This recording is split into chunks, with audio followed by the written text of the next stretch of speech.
Okay, let's start our wisdom talk. The topic today is strengths and weaknesses of our minds.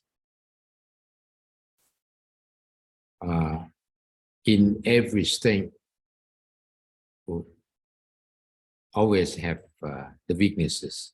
We have both strength and weaknesses. So we will talk about that. Our mind also have the strengths and weaknesses.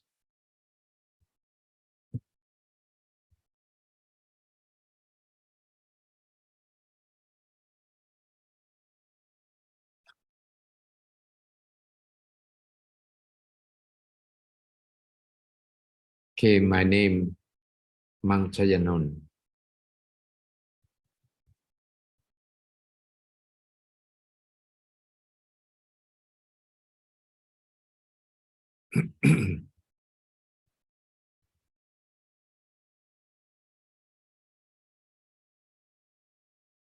Our minds are incredibly capable and powerful. But they are kind of pure energy. So we cannot see those abilities.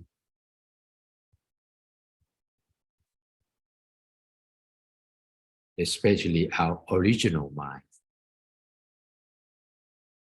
is very powerful. But, lifetimes by lifetime has been disturbed by the defilement,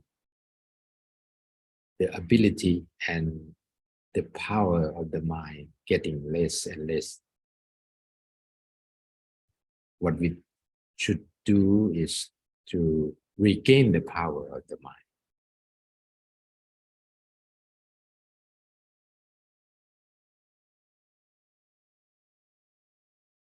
Let's see how it is powerful. See the characteristic of our mind. Number one, traveling alone.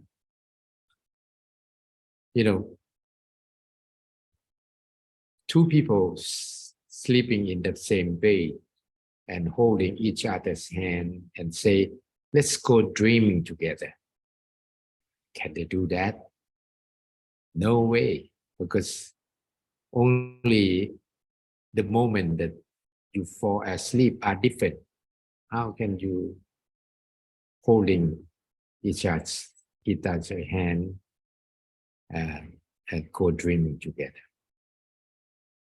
They travel alone. Our minds travel faster than the speed of light. The speed of light, the light from the sun to our earth, take 8 minutes something. But our mind travel faster than that. Imagine that we travel from this corner of the room to that corner of the room. How much time we spend? How much time the mind spends? Zero, because it's very fast. Number three, take possession, test possession of a body. Do you think when your mind take possession of your body, since you were born? No, before that, since you are a sperm, millions of sperm try to get into one egg. Only the sperm that take possession can get into that egg. Imagine that millions of sperm can get in, only one can get into that egg. Do you think the fastest one or the strongest one can get to the egg, right? But no, that one, the one that the mind take possession of the body, of that sperm can get into an egg. Only one. except twin, they come together and get into one egg. Those both get into one egg. Be wherever the thoughts are. Whatever you think of, your mind is there. You think of someone, your mind is there with them. You think of something, your mind is there. You think of Jupiter, your mind is there. You think of Mars, your mind is there. You may have heard that two people living opposite sides of the world can communicate with each other without mobile, without internet, without Wi-Fi, because that the ability or the power of the mind.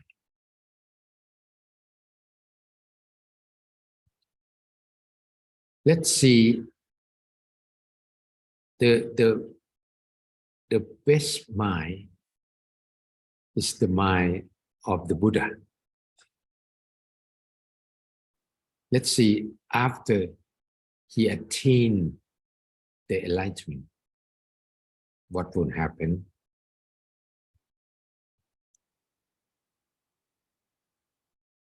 He can recollect of one's own former life. He can recollect of his own former life.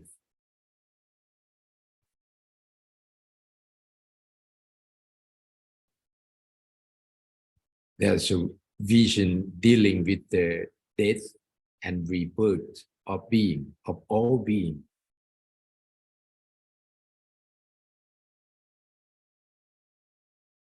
Be able to fly in the air.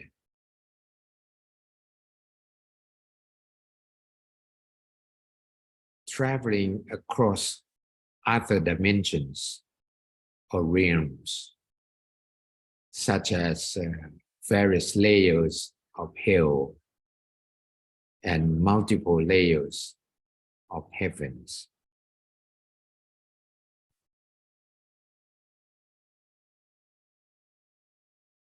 Having access to the source of all truths. Whatever truth is, he can access it. So what he says is all true.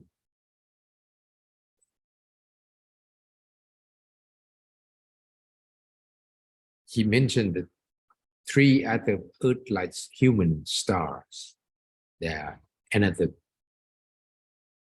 three other Earth-like human stars in this universe.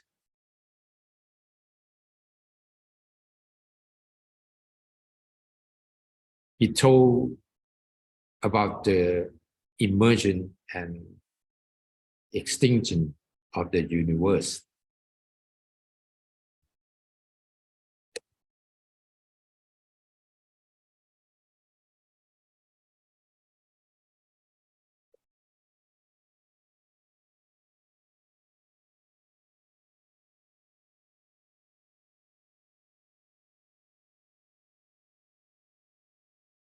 The powerful mind, for a powerful mind, if it lacks consciousness, lacks discretion, and is not still enough, can be deceived in the wrong way.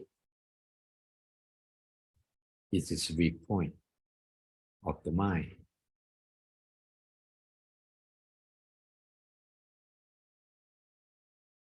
As I told you, all strength will be a little bit or more weakness of the strength.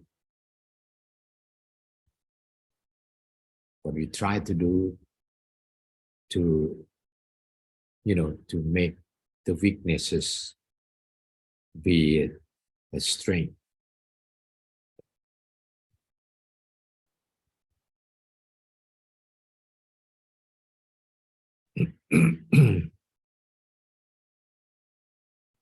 Here's very important. Thoughts are the only path that defilements use as a tool to control the mind, to control the mind. Then the mind controls the brain to produce words and action and reaction. See, the mind is the pure energy, and the defilement is pure energy. So those pure energy cannot do anything directly to the body. So they try to send thoughts to the mind, and the mind make decision, then command the brain to control the body, to act or react or speak or do anything according to the mind control. So thoughts are the only path that defilement use as a tool to control the mind. So beware of your thought. If it evil thoughts, don't follow it. But most of us cannot realize which is evil thought, which is the good one.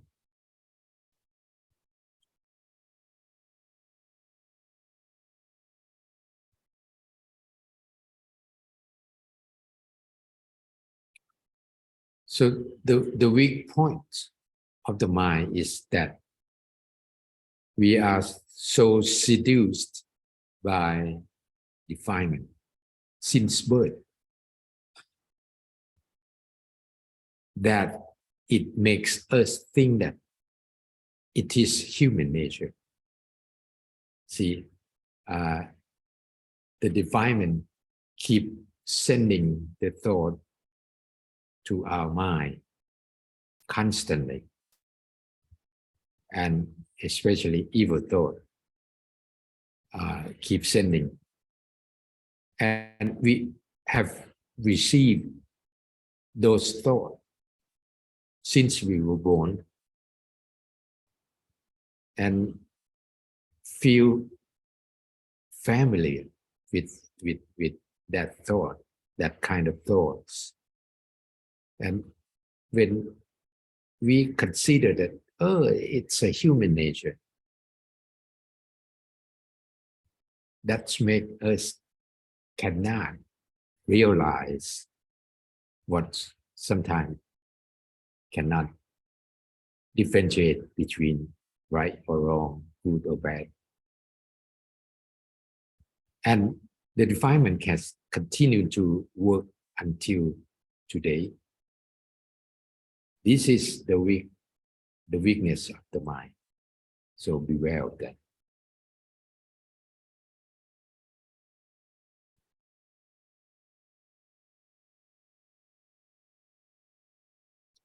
How can eliminate weaknesses?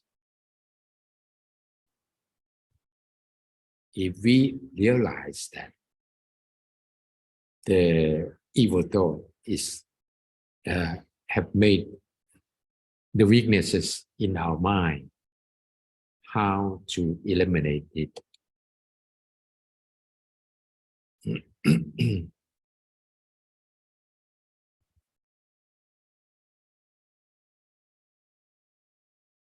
Basically, don't simply believe in something that hasn't been proven. Learn something, hear something, listen to everything, but don't just believe until it has been proven. So realize, number two, realize that we are surrounded by trick of definement. Every thought, most of the thought, especially the evil thoughts, sent by definement, because they are surrounded us. Be conscious and considerate by bringing your mind back from wandering. When you have some thought, your mind will wander. When you think of something, your mind is there, right? When you think of someone, your mind is there. So if you cannot stop your thought, cannot stop thinking, your mind wander.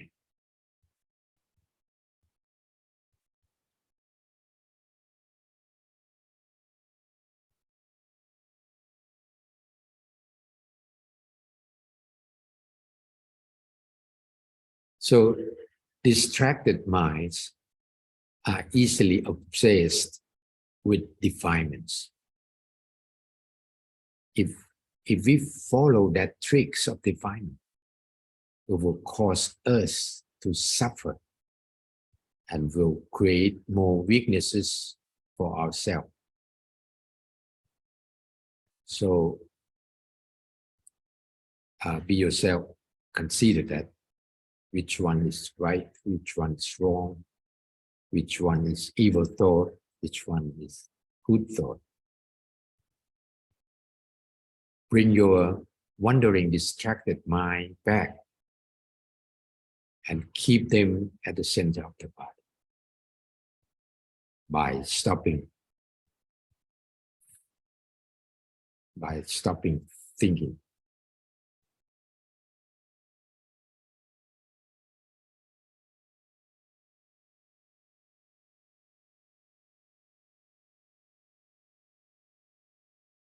So a calm and relaxed and still mind allow the mind to build strength,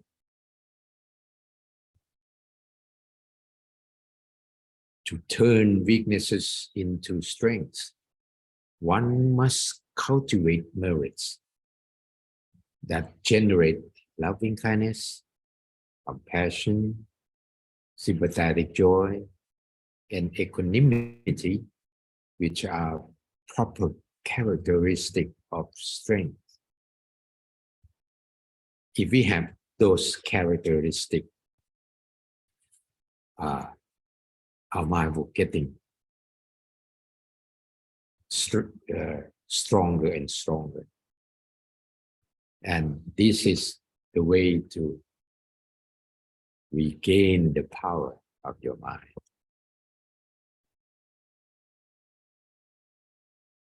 Here is the stepping stones to cultivate merit.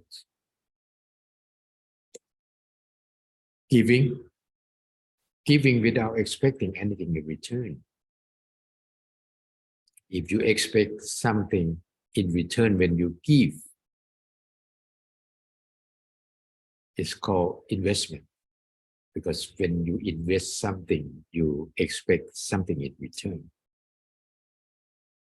But this kind of giving away, just giving away, don't never expect anything in return. Forgiving, forgive to forget. If you keep remembering in your mind, very often that you have time and you can pop up those things and keep bothering because you cannot forgive. If we can forgive, we can forget all those trash, like a bad file that you keep in your computer. Just delete it. Don't keep it.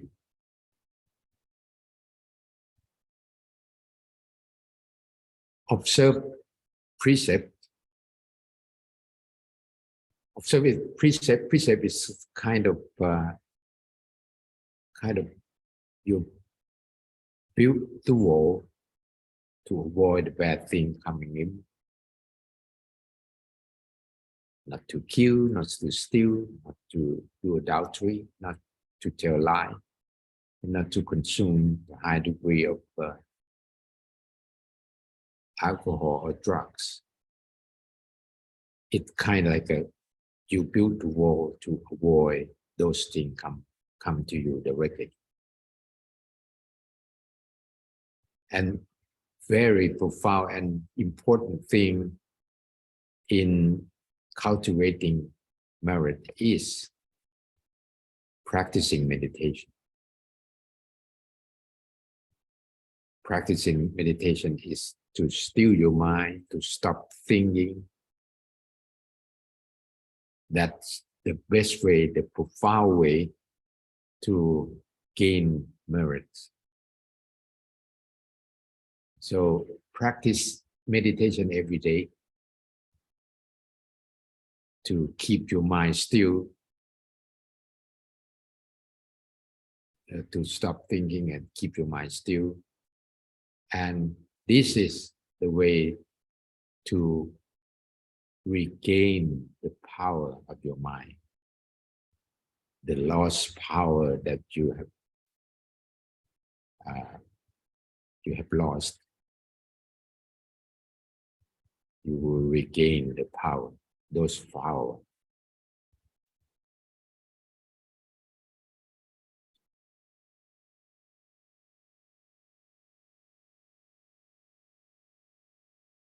Everyone, like I said, everyone have both weakness and strength. Keep your strength and turn the weakness into strength by cultivating merit, as I say. So, okay, that's it for the day. And hope it's very useful for a lot of you to help live your life